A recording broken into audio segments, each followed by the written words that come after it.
অসম অৰুণাচল সীমান্তৱৰ্তী বান্দৰদেৱাত বৰ্তমান উপস্থিত আছোঁ আৰু ইয়াতে দুজনকৈ মিচিং যুৱকক অৰুণাচলত বৰ্বৰভাৱে হত্যা কৰাৰ প্ৰতিবাদত ওলাই আহিছে। TMPকে নেতৃত্বত এই প্ৰতিবাদী কাৰ্যসূচী গ্ৰহণ কৰা হৈছে আৰু বান্দৰদেৱাৰ যি সীমান্তৱৰ্তী অঞ্চল আছে সেই অঞ্চলসমূহত তীব্ৰ প্ৰতিবাদ সাব্যস্ত কৰিছে মিচিং জাতীয় সংগঠন TMPকে MMKকে ধৰি সকলো জাতীয় সংগঠন ওলাইছে, পুৰুষ মহিলা সকলো ওলাইছে আৰু অৰুণাচলৰ গৃহ বিভাগ অৰুণাচল পুলিচৰ বিৰুদ্ধে তেওঁলোকে প্ৰতিবাদ সাব্যস্ত কৰিছে। আমি ক'ব বিচাৰিছোঁ যে দুজনকৈ যুৱকক হত্যা কৰা হৈছে আৰু তাৰেই প্ৰতিবাদত এই প্ৰতিবাদী কাৰ্যসূচী গ্ৰহণ কৰা হৈছে আৰু তেওঁলোকে এটা কথাই দাবী তুলিছে যে অসমৰ যিসকল লোক আছে অৰুণাচলত থাকে তেওঁলোকৰ নিৰাপত্তা এতিয়া নিশ্চিত নহয়। দুজনকৈ যুৱকক হত্যা কৰা হ'ল, এজনক বৰ্বৰভাৱে হত্যা কৰা হ'ল আৰু তেওঁলোকৰ ফাঁচীৰ দাবীত এই প্ৰতিবাদী কাৰ্যসূচী গ্ৰহণ কৰা হৈছে। অসম অৰুণাচলৱৰ্তী সীমান্তৰ বান্দৰদেৱাৰ এই অঞ্চলত প্ৰতিবাদী কাৰ্যসূচী গ্ৰহণ কৰা হৈছে। আমি কথা পতাৰ যত্ন কৰিম যে এই যি প্ৰতিবাদী কাৰ্যসূচী সেই কাৰ্যসূচীৰ বিষয়ে আমি জানিব বিচাৰিছোঁ। আমাৰ এটা কথা স্পষ্ট, যোৱা মাহৰ পৰা অসমৰ দুজনকৈ যুৱক যি নিৰ্মমভাৱে অৰুণাচলী দুৰ্বৃত্তই তেওঁলোকে হত্যা কৰিলে, আজিলৈকে অৰুণাচল চৰকাৰৰ পৰা কোনো ধৰণৰ প্ৰতিক্ৰিয়া প্ৰকাশ কৰা আমি দেখা পোৱা নাই। আমি অৰুণাচল চৰকাৰৰ মাননীয় মুখ্যমন্ত্ৰী পেমা খাণ্ডুজীক আমি অনুৰোধ জনাইছোঁ, যদি এনেধৰণৰ হত্যালীলা যদি আপোনাৰ ৰাজ্যখনত চলি থাকে, অৰুণাচলৰ পৰা অসমৰ সীমামূৰীয়া ৰাস্তা ঘাট পথ আমি বন্ধ কৰি দিম। স্পষ্ট কথা। অনিৰ্দিষ্ট কাললৈকে আমি বন্ধ ঘোষণা কৰি আমি অৱস্থান ধৰ্মঘট আমি লৈছোঁ আৰু অৰুণাচলৰ পৰা অসমৰ বাউণ্ডাৰী থকা যিমানবোৰ ৰাস্তা ঘাইপথ আছে সেই গোটেইসমূহ বন্ধ কৰি দিয়া হ'ব। যেতিয়ালৈকে অৰুণাচল চৰকাৰৰ আমাৰ লগত যদি আলোচনা নহয়, এনেকৈ নিৰ্মমভাৱে দুগৰাকী যুৱকক অৰুণাচল ৰাজ্যত যিহেতু বিভিন্ন জাতি জনগোষ্ঠীৰ মানুহ অৰুণাচল উত্তৰ পূৰ্বাঞ্চলত বসবাস কৰে, ভাৰতীয় মূলৰ মানুহ হিচাপে যিকোনো এখন ৰাজ্যত বসবাস কৰাৰ চবৰে মৌলিক অধিকাৰ আছে, কিন্তু তেনে ক্ষেত্ৰত জীয়াই থকাৰ মৌলিক অধিকাৰখিনি খৰ্ব কৰি তেওঁলোকে দুজনকৈ উঠি অহা প্ৰজন্মক তেওঁলোকে হত্যা কৰিলে। কিন্তু হত্যা কৰাৰ পিছতো অৰুণাচল চৰকাৰখনৰ তেওঁলোকৰ কোনো প্ৰতিক্ৰিয়া নাই।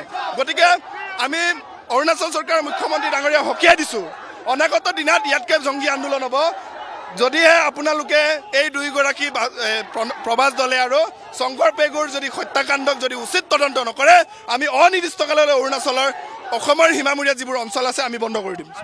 গোটেই প্ৰৱেশ পথসমূহ বন্ধ আছে। ৰুকচিন আৰু অলংকিৰ পৰা আৰম্ভ কৰি বান্দৰদোৱা, হাৰমতি আৰু শোণিতপুৰ, লিকাবালি সমগ্ৰ অঞ্চলত আমি পথ অৱৰোধ কৰিছোঁ অনিৰ্দিষ্টকাললৈ, যেতিয়ালৈকে অৰুণাচল চৰকাৰৰ কোনো ধৰণৰ প্ৰতিক্ৰিয়া প্ৰকাশ নকৰে বা অসম চৰকাৰৰ লগত আলোচনা কৰি তেওঁলোকক যি কম্পেনচেশ্যন দিয়া ব্যৱস্থা সেই ব্যৱস্থা হোৱাৰ পিছতে আমি কিন্তু পথ অৱৰোধ কাৰ্যসূচীটো বাতিল কৰিম।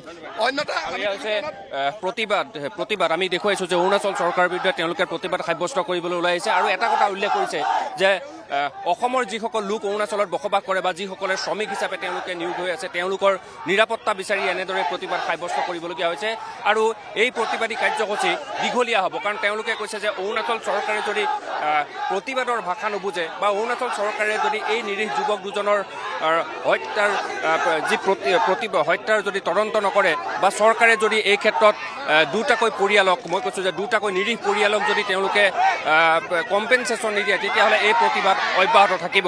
আমি কথা পতাৰ যত্ন কৰিম, ইয়াত প্ৰতিবাদকাৰীসকল আছে, আমি কথা পতাৰ যত্ন কৰিম যে দুজনকৈ যুৱকক হত্যা কৰা এইটো পৰিকল্পিতভাৱে কেৱল মিচিং যুৱকক হত্যা কৰি আছে অৰুণাচলত। যোৱা 18 জুলাই তাৰিখে প্ৰবাস দলে নামৰ এজন যুৱকক হত্যা কৰিলে, 21 বছৰীয়া যুৱকক। পৰহি যোৱা 13 তাৰিখে জুলাই তাৰিখে শংকৰ পেগু নামৰ এজন যুৱকক হত্যা কৰিলে। তো বাছি মিচিং মানুহক হত্যা কৰি আছে অৰুণাচলত। গতিকে যেতিয়ালৈকে হত্যাকাৰীসকল ন্যায় নাপায়, যেতিয়ালৈকে ফাঁচি নিদিয়ে, তেতিয়ালৈকে অপ্ৰতিৰোধভাৱে আমি অৰুণাচল ৰাইজক আমি ৰোধ অৱৰোধ কৰি তেওঁলোকক প্ৰতিবাদ সাব্যস্ত কৰিম। তেওঁলোকক আমি অসমৰ দি যাবলৈ নিদিওঁ। আজি গোটেই প্ৰৱেশ পথ বন্ধ আছে, সকলো প্ৰৱেশ পথ যিমান অসম আৰু অৰুণাচল লিংক ৰোড আছে সকলো পথ বন্ধ কৰি দিছে। আমি এয়া হৈছে মই ক'ব বিচাৰিছোঁ যে দুজনকৈ নিৰীহ যুৱকক অৰুণাচলত শ্ৰমিক হিচাপে আছিল আৰু তেওঁলোকক হত্যা কৰা হ'ল আৰু সেই হত্যাৰ তদন্ত আজিলৈকে ৰাজহুৱা কৰা নাই। কোনো ধৰণৰ তদন্ত ইতিমধ্যে অৰুণাচল চৰকাৰে কৰা হোৱা নাই আৰু এয়া হৈছে অসম অৰুণাচল সীমান্তৱৰ্তী বান্দৰদেৱা। এয়া অসমৰ প্ৰতিবাদ হৈছে আৰু যদি চাই যে এয়াই হৈছে অৰুণাচলৰ ইটানগৰৰ যি বান্দৰদেৱাৰ প্ৰৱেশ পথ, গতিকে এই প্ৰৱেশ পথৰ সন্মুখত এনেদৰে প্ৰতিবাদ সাব্যস্ত কৰা হৈছে। আৰক্ষী অৰ্ধসামৰিক বাহিনী সকলো ইয়াতে মোতায়েন কৰি থোৱা হৈছে, কাৰণ কোনো ধৰণৰ যাতে অপ্ৰীতিকৰ পৰিস্থিতি ইয়াত সৃষ্টি নহয় তাৰ বাবেই সকলোকে সষ্টম কৰি ৰখা হৈছে। আৰু এই প্ৰতিবাদী কাৰ্যসূচী কিমান দেৰিলৈকে চলিব বা কিমান দিনলৈকে চলিব সেয়া কিন্তু এতিয়াও ক'ব নোৱাৰি, কাৰণ দুজনকৈ মিচিং নিৰীহ যুৱকক তেওঁ অৰুণাচলত হত্যা কৰা হৈছে। সেই হত্যাৰ তদন্ত তেওঁলোকে বিচাৰিছে।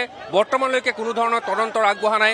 মিচি জাতীয় যিসকল সংগঠন আছে তেওঁলোকে তদন্তৰ দাবী তুলিছে যদিও কোনো ধৰণৰ ফলপ্ৰসূ লাভ কৰা নাই। আমি কথা পাতিব বিচাৰিছোঁ, কি বিচাৰিছে আপোনালোকে প্ৰতিবাদ কৰি? হয়, আমি এইকেইদিনৰ ভিতৰতে এই মাহৰ ভিতৰত যিখিনি আমাৰ মিচিং দুইজন ভাতৃক যোৱা 13 তাৰিখে 18 জুনত যেনেকৈ ইটানগৰত আৰু 13 তাৰিখে যোনদিনা ৰয়িং স্থিত এৰিয়াত যি নিঃসংগভাৱে হত্যা কৰিছে, এই নিঃসংগতে আমি টাকা মিচিং পৰিক্ৰমাঙে তীব্ৰ ভাষাৰে গৰিহণা দিছোঁ আৰু অৰুণাচল চৰকাৰক সকীয়াই দিব বিচাৰিছোঁ।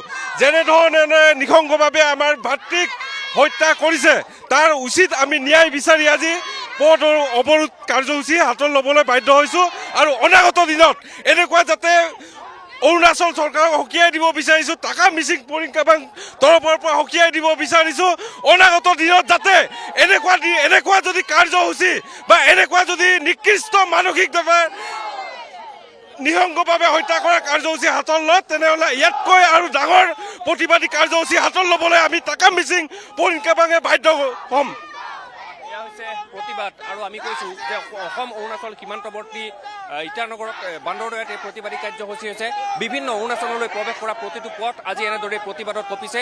আৰু তেওঁলোকে এটা কথা সকীয়াই দিব বিচাৰিছে, যদিহে অৰুণাচল চৰকাৰে এই দুজন নিৰীহ যুৱকৰ হত্যাৰ তদন্ত নকৰে বা এই হত্যাকাৰীত কোনো ধৰণৰ শাস্তিমূলক ব্যৱস্থা গ্ৰহণ নকৰে, তেনেহ'লে অনাগত সময়ত কিন্তু ইয়াতকৈও জংগী আন্দোলন গঢ়ি তুলিব মিচিং জাতীয় সংগঠনে।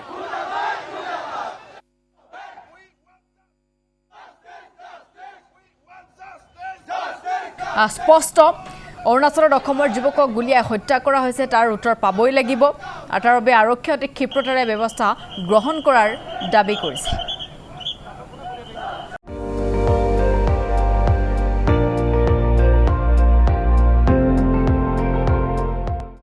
আপুনি চাই আছে ND24, সৰ্বশ্ৰেষ্ঠ নহয় সৰ্বোত্তমৰ দৌৰ।